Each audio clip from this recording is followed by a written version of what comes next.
better spirit.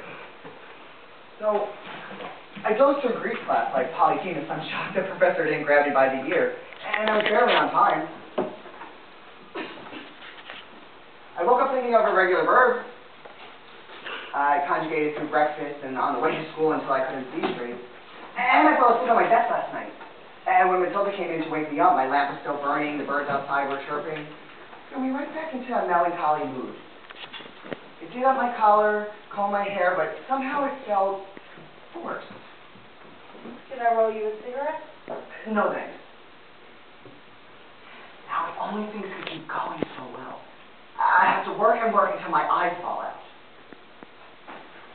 Ernest has failed 6 times since break. 3 times in Greek, twice in Brook, and once in history. I've only failed 5 times, and it's never going to happen again. Ernest wouldn't shoot himself. Ernest's parents don't sacrifice everything for him. He can be whatever he wants. A soldier, a sailor, a cowboy. If I fail, my father will have a stroke and my mother will go into the madhouse. I'd have to shoot myself. Before the test, I prayed to God to give me consumption. I prayed and prayed like Jesus in Gethsemane. I know the cup is past for me, but I know it's still there. I don't want to look, but I know it is. Now that I've gotten this far, I'm going to go all the way or die trying. Life can be unbearably wicked. I've had to mind to hang myself. There is some wrong with that tea. Yes, tea will do me some good. It just feels so strange. Melchior, it's also clear. I feel in tune with everything. Your garden is so wonderfully still, endless. I want to be out in it under a tree. After tea. Listen to the leaves. It reminds me of the story that Oma used to tell. The Headless Queen. There once was a beautiful queen, as beautiful as the sun, more beautiful than any woman in the country, except she was brought into the world without a head. So she couldn't see or hear or eat or laugh, anything. But she would rule at the court, gesturing with her hands, and her delicate teeth would tap out declarations of war and death sentences. And one day, she was defeated by a rival, a king with 2 heads. 2 heads who would argue and argue with each other until you could understand neither of them. And one day, one day the court's chief magician took the smaller of the 2 heads and gave it to the queen. And from that day on, they were able to laugh and kiss and enjoy each other. And the king and queen lived together for many happy years. Complete garbage. Ever since the break, I can't stop thinking about the headless queen. Every time I see a beautiful girl, I see her without a head, and suddenly my head is gone as well. Here you are, children. Drink up while it's hot. How are you today, Moritz? Thank you, Gabor. I was just admiring your garden. But you do not look well. Do you feel well? Oh, yes. I was just late going to bed last night. He's been working through the night, Mama. You should not be doing that. Education will not replace your health. Sleep well, get more fresh air. That will be worth more to you at your age than perfect verb conjugation. I could go on more walks. Walking doesn't mean I can't do work. I can't believe that's never occurred to me before. Well, of course, the written work will still have to be done at home. Well, we can do the written work together. It'll make it easier on both of us. Mama, you remember how Max Button tried to sick with a nervous fever? And how did Shimelo comes into class today at noon to tell Professor Stony that Max had died? So, said Stony, don't you still have 2 hours of detention to serve? Take this note to caretaker box and take care of that. The whole class will attend the funeral together. I'm speechless. What do you have there, Melchior? Well, Have you finished it already? not yet. We're at the part about Walpurgis Knots. I would have waited a few more years if I were you. But, Mama, it's the most beautiful book I've ever read. Why should I wait to read it? There are just some things you don't understand. Oh, you can't know that, Mama. I think I'm understanding it quite well, even if I'm not understanding it entirely. We read it together, that helps with understanding. suppose you are old enough to know what is beneficial to you and what is not. I think you are responsible enough to know that. I simply wanted to point out that even the best of things can have harmful effects if there was maturity to properly process it.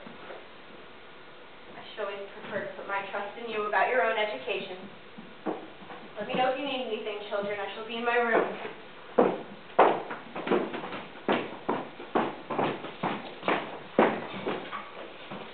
Your mother was talking about Bartow friendship. Didn't even linger over that part. Well, Faust himself was not so cold-hearted about it. Those were the only thing in the entire book. Faust could have promised to marry Gretchen and then abandoned her, and he wouldn't have been any less guilty. She could have died of a broken heart instead of having a child, and it wouldn't have been any less awful. With the amount of attention that one part receives, you think the whole world revolves around the penis and vagina. Well, after reading your essay, Melchior, I have to conclude that it does. It fell out of my French homework, and I read it over the break. I locked the door and flew right through it. I think I read most of it with my eyes closed. Like a dark memory or arguments resounded in my ear. Like a song that you remember from childhood and you still know all the words, and other people know it too, and you can hear them singing along. I was drawn to what you wrote about the girl's part. I will not forget it. To receive rather than give. It must be the greatest pleasure on earth. Well, I wouldn't want my happiness to be an act of charity. Why not? I'd rather earn it. Is it really happiness then, Melchior? The girl's pleasure comes from God himself. She resists because it's in her nature, protecting herself from sadness. She fears hell until the final moment when heaven is before her, and all of a sudden she drinks from a new glass, sweet nectar that burns down to her stomach and beyond. I think the man's satisfaction must be flat in comparison. Well, think what you like, but give it to yourself. I don't like thinking about it.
are a silly girl scaring your mama like that.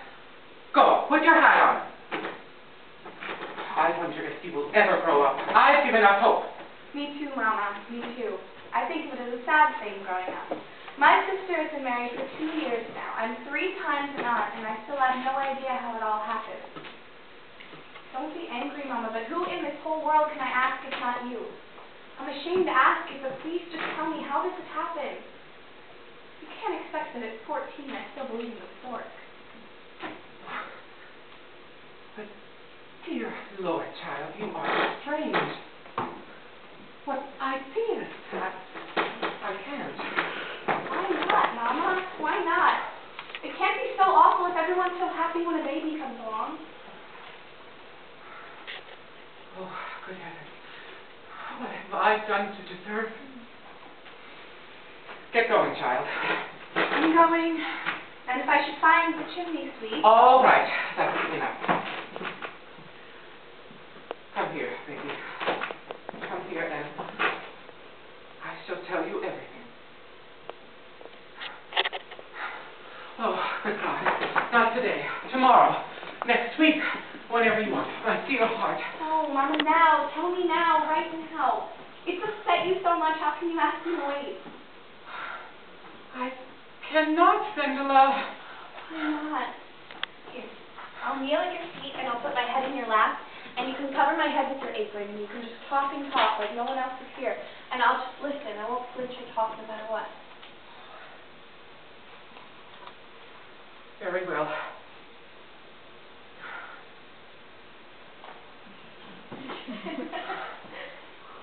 I want to tell you, girl, how you came into this world. So listen to me. I'm listening. It's not...